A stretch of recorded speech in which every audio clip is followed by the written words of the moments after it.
আমরা বিশ্বাস করি আপনারা যেভাবে আমাদেরকে সাদরে গ্রহণ করেছেন, আতিথ্য দিয়েছেন, আমাদের মধ্যে ইনশাআল্লাহ এই মেলবন্ধনটা, এই সেতুবন্ধনটা উঠে থাকবে। আপনারা ঢাকা যাবেন ইনশাআল্লাহ, আমাদের দিক থেকে আমরা আপনাদেরকে যতটুকু সাদরে বরণ করা যায় সেটা আমাদের প্রেস ক্লাব আছেন, প্রেস ক্লাবের প্রেসিডেন্ট সাহেব আছেন, প্রেস ক্লাবের নির্বাহী মেম্বার আব্দুল আছেন, আমি আছি, আমরা আছি, মহসিন আছেন। প্রেস ক্লাবের দরজা আপনাদের জন্য উন্মুক্ত থাকবে ইনশাআল্লাহ সবসময়। আমরা আরও আসবো, আপনারা আসবেন। আমাদের মধ্য থেকে আজকে যে মেলবন্ধনটি রচিত হয়েছে সেটাকে আমরা আরও শক্তিশালী এবং সমৃদ্ধ করতে চাই। 10 দিন পরে নববর্ষ, আপনাদের নববর্ষের শুভেচ্ছা জানাচ্ছি।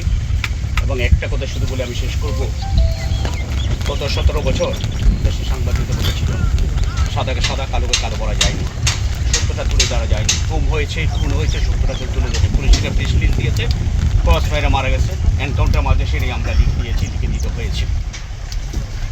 একটা জিনিস খেয়াল রাখবেন, যার সৎ সাহস নেই তার জন্য সাংবাদিকতা না। অসহায় আত্মসমর্পণ সাংবাদিক কিংবা মালিকদের সংবাদ ওদের মালিকদের মানায় না, যেটা আমরা গত 17 বছর দেখেছি। আমরা অনেক কিছু ঐক্যবদ্ধ থাকলে অনেক কিছু আমরা লিখতে পারতাম, করতে হতো, সেটা আমরা করিনি। বরং 17 বছরে বাংলাদেশে সাংবাদিকতার চেয়ে এক শ্রেণীর দলদাস তৈরি করা হয়েছে, যেটা সাংবাদিকতার মর্যাদাকে ম্লান করে দিয়েছে। আজকে ছাত্র জনতার কোনো অভ্যুত্থানে, ছাত্রদের রক্তের বিনিময়ে, মানুষের রক্তের বিনিময়ে, এই দেশের রাজনীতিকদের জীবনের বিনিময়ে আজকে বাংলাদেশে গণতন্ত্রের সুবাতাস হয়েছে। এই সুবাতাস যেন বিশুদ্ধ বায়ুতে প্রবাহিত হয়, সেদিকে আমাদের নজর রাখতে হবে। আমরা আর কোনো স্বৈর শাসককে বাংলাদেশে দেখতে চাই না, আর কোনো ফেসিস্টকে দেখতে চাই না। আমরা কোনো একই সঙ্গে কোনো দলদাস সাংবাদিক আমরা দেখতে চাই না। ইনশাআল্লাহ সাদাকে সাদা, কালোকে কালো বলার সম্পত্তি নিয়ে সাংবাদিকতা আসতে হয়, সেই জিনিসটা যেন আমরা মনে রাখি। আমাদের হিতগৌরবকে আমরা ফিরে আনতে চাই, আমাদের মর্যাদাকে আমরা ফিরে আনতে চাই। অথচ এখন দেখবে হলুদ সাংবাদিকতা, দাসর সাংবাদিকতা আপনার